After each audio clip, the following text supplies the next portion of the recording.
Hi, this is Rich Trafton with the New Brain for Business Institute. Our job is to translate good science into good business.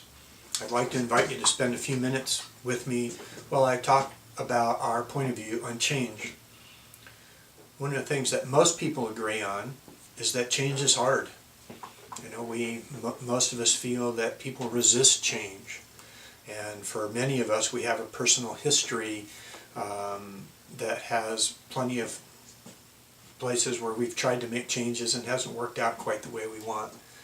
We never seem to quite lose weight the way we want or quit smoking the way we want, and we usually aren't able to change our organizations the way we want, and we're not able to change the people in our organizations the way we want. Well, that's because change is hard. Our point of view about that is it's hard because of personal momentum. And personal momentum is the aggregate of everything we are focused in the current moment. And we view it as having three key drivers. The first one is our evolutionary genetic history. Over millions of years we've adapted to a host of different environments, different threats, different opportunities, and we've changed and adapted so that we could survive and thrive in those environments. All of that is present in our everyday behavior now. We see examples of that sort of historical behavior, if you will, in the workplace when we see things like siloing or blaming others for our mistakes and so forth. You can read more about that stuff in our New Brain for Business book. But for now, we just need to know that we have all of that history present with us, and it's very powerful, and we don't get to mess with it very much. It's fixed. It's wired in, and that's who we are. But it's powerful. A second force is our early development. When we're born, we immediately start learning. Even though our brain is not fully developed yet, lots of learning is taking place as that brain development continues. So if you're around very young children, you see them. You can see the learning happening on a moment-by-moment basis sometimes. They're learning how to deal with the environment around them. They're learning how to interact with the people around them. They're learning how to get what they want and to get taken care of. And that happens pretty quickly, that learning, and it's quite powerful.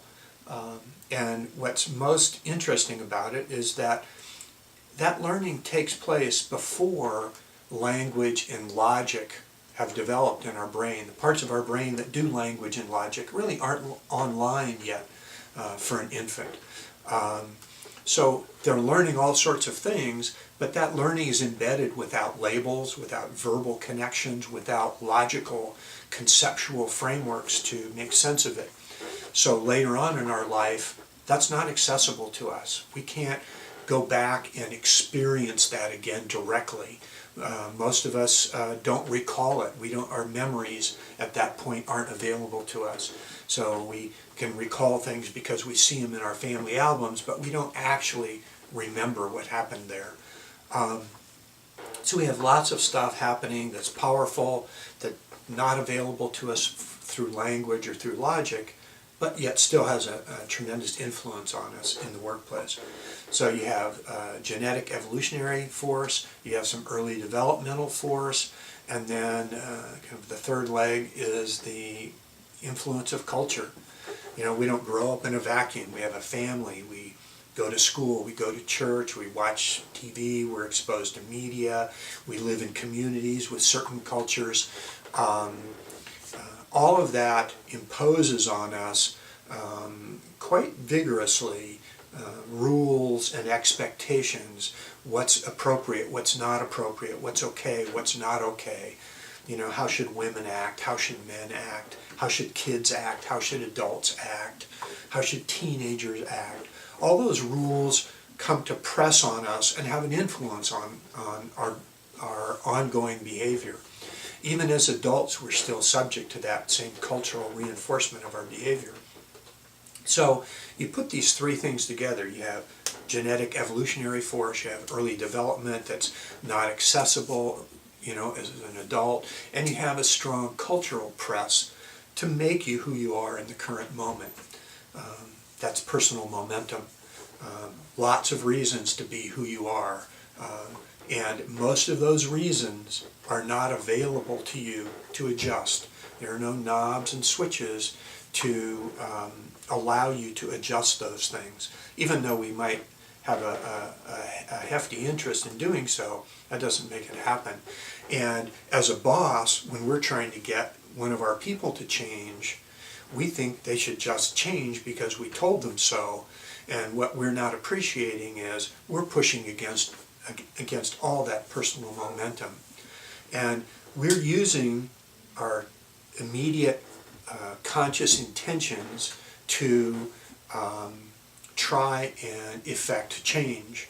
We make plans, we make decisions. Mostly the change doesn't happen because we're using a very small shovel against this huge onslaught of personal momentum. Now, that doesn't mean you can't change, but the point here is that change is hard. And our three rules of change are that it's slow, it's incremental, and it's painful. Well, that's all true because we're trying to make small intentional changes that create a change in our personal momentum, and that's just not easy to do. It just doesn't seem fair that, it's not a fair fight really. We have these little small immediate intentions and we have all this history and all this learning and cultural press to create who we are. That's our point of view on change. What does that mean? Well, it means that personal change is hard. It means changing your personal momentum. And organizational change is hard. And that means you're changing a lot of people's personal momentum in concert. Hey, we know that's not easy to do. Hope this has been helpful, maybe interesting. You can look for some more videos from us down the road. You can always check in on what we're up to at thenewbrainforbusiness.com. Thanks.